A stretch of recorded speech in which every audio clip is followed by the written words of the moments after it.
So hi guys, in my video I will discuss to you the drug education and control and how to prevent and avoid the drugs. So this is my contents. Definition of drugs, different type of drugs, sign of drug user, effect of drug on our body, and importance of avoiding illegal drugs. So what is drugs?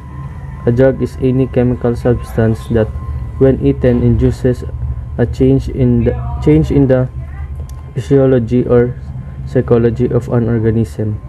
Drugs are often distinguished from food and other nutritionally beneficial items.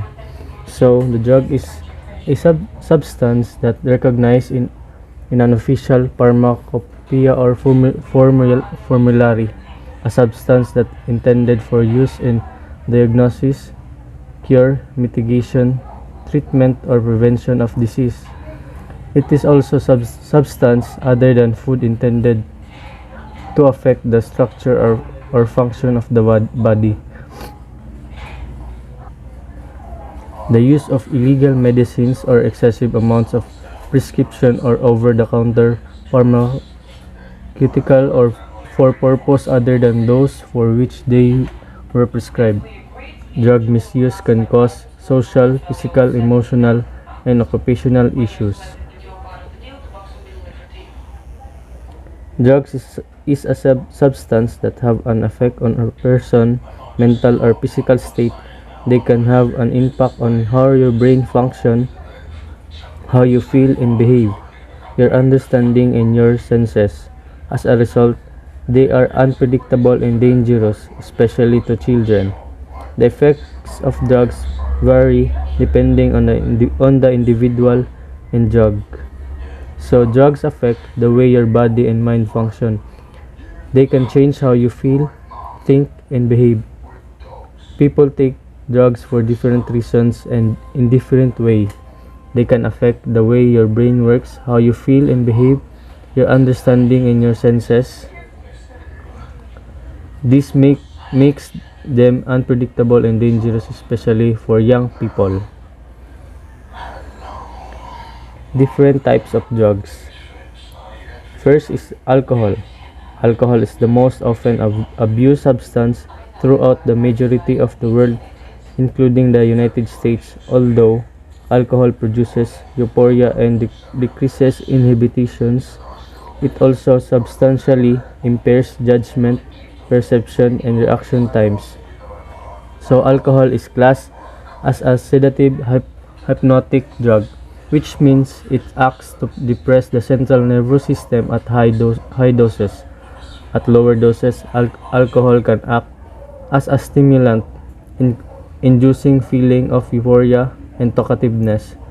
But drinking too much alcohol at one session can lead to drowsiness, respiratory depression, where breathing becomes slow, shallow, or stops entirely, coma, or even death.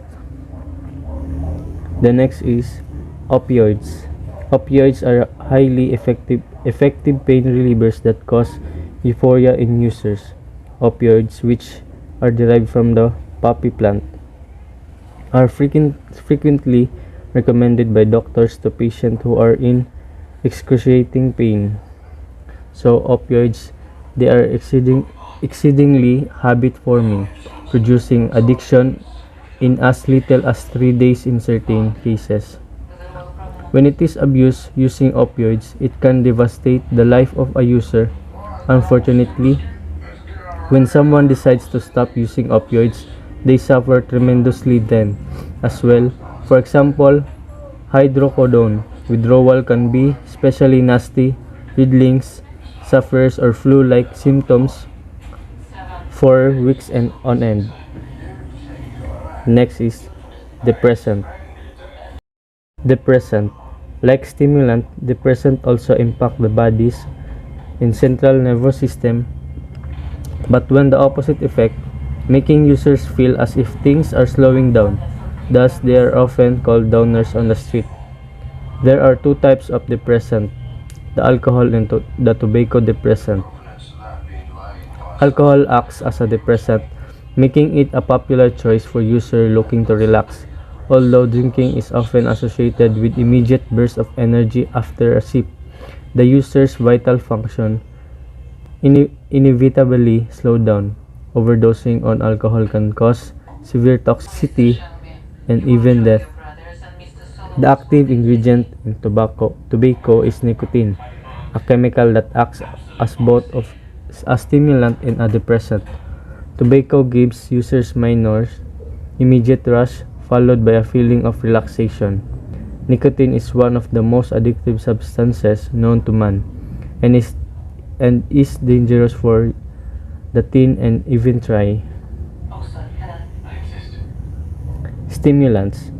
Stimulants or uppers impact the body's central nervous system or CNS, causing the user to feel as if they are speeding up. These drugs increase the user's level of alertness, pumping up heart rate, blood pressure, breathing, and blood glucose level. So, stimulant. Doctors primarily prescribe a stimulant for ADHD, narcolepsy, and asthma because the drugs can open up breathing passage. The drugs can also help aid weight loss as they can decrease appetite in user. Stimulant abuse occurs in high school when teens wish to enhance performance in school or sports. Stimulants often come in a pill form but are also consumed via snorting or even as food and drink. For example, caffeine is found in many beverages and cocaine is powder that is snorted. Inhalants are a class of household and industrial chemicals whose volatile vapors or pressured gases can be concentrated and breathed throughout the nose or mouth to create intoxication in ways that the producer did not intend. So, inhalant is volatile substance that produce chemical vapors that can inhale to induce a psychoactive or mind-alerting effect. Although other abuse substances can be inhaled, the term inhalants is used to describe a variety of substances whose main common characteristic is that they are rarely taken by any route other than inhalation. One classification system lists four general categories of inhalant: the volatile solvents, aerosol, gases, and nitrates, based on the forms in which they are often found in household, industrial, and medical products. The last one is cannabis. Cannabis, also known as marijuana among other names, is a psychoactive drug from the cannabis plant. Native to Central and South Asia, the cannabis plant has been used as a drug for both recreational and entheogenic purposes and in various traditional medicines for centuries. Most commonly recognized as marijuana, cannabis acts like a hallucinogen but also produces depressant-like effect. Cannabis abuse can destroy lives and can have both short and long-term impacts on user. First is lowered immunity to illness, depression, chronic anxiety, reduced sperm count on men, sedation, slowed reaction times, enhanced senses such as seeing brighter colors, impaired senses of time. So that's the different type of drugs. Drug abuse, signs and symptoms. Small physical symptoms. Side effects can include slight alteration to physical appearance that may start to become noticeable, bloodshot or red eyes, and pinpoint or dilated pupils are telling signs of many types of drug abuse. Many forms of drug abuse comes with small behavioral changes that might be dismissed as tics. If you notice any of the following, it could be signs of a hidden condition. First is the persistent itching in a specific area of the body. Second is impulsive pulling down of sleeves to hide marks. Third is slurred speech. The last is frequent sniffling or yung pag-aaching. Overall appearance. Long-term abuse of drugs and alcohol can result in drastic changes to physical appearance. Many drugs have appetite-suppressing or other altering side effects, meaning abuse often result in visible weight changes. So these rapid changes to the body composition, such as sudden weight loss or weight gain or lack of interest in personal grooming, especially if it declines without explanation, can also point to substance abuse and can be cause for a concern.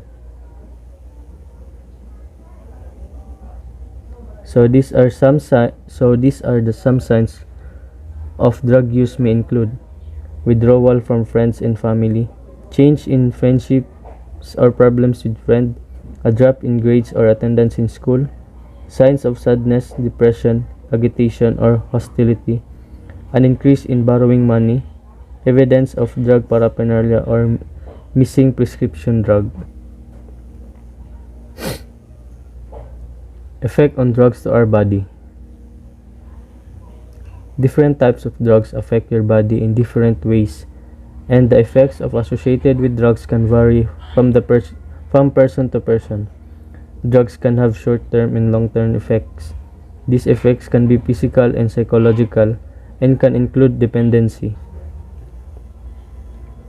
A weak immune system increasing the risk of illness and infection. Heart condition ranging from abnormal heart rates to heart attacks and collapsed vein and blood vessel. Infection from injecting drugs. Nausea and abdominal pain, which can also lead to changes in appetite and weight loss. So it is important to remember that illegal drugs are not controlled substance, and therefore the quality and strength may differ from one batch to another. If you might begin to use drugs without thinking about any harm to your body, you might think drugs won't become a problem because you are only a casual user. The more you take a drug, the more likely you are to build up a tolerance to its effects. This can lead to the need to take larger doses to obtain the effect of the drugs. Misuse, abuse, and addiction. Drug abuse and drug misuse can lead to addiction.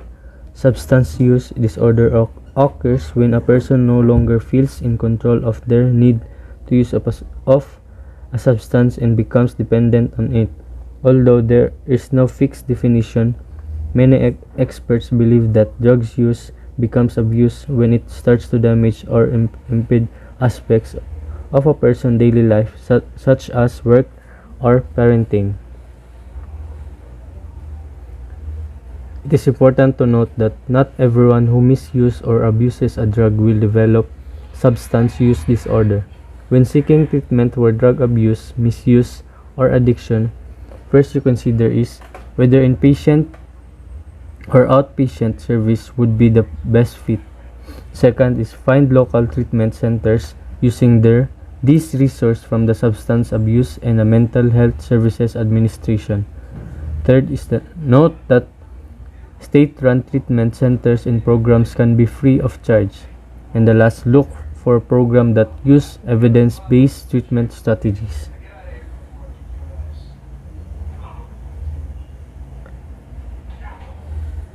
Importance of avoiding illegal drug.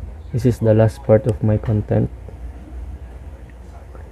Prevention is proven and cost-effective evidence-based prevention programs can dramatically reduce rates of substance use and SUD.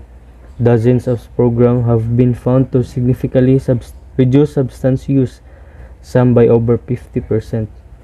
Prevention policies can also be effective. Planning includes developing strategies for helping children and young people engage with relevant drug-related issues during opportunistic and brief contacts with them, as well as during more structured sessions. So drug prevention, it is enable children, youth, and adults to develop the knowledge, skills, and attitudes to appreciate the benefits of living healthily, which may or may not include the use of psychoactive substance. promote responsibility towards the use of drugs and relate this to their own actions and those of others, but now and their future lives. It is also provides opportunities for people to reflect on their own and others' attitude to various psychoactive substance, their use, and the people who use them. So for my conclusion, based sa mga sinabi ko about drugs, sana maging lesson ito na hindi talaga nakakabuti ang mga ito sa atin. Kaya nitong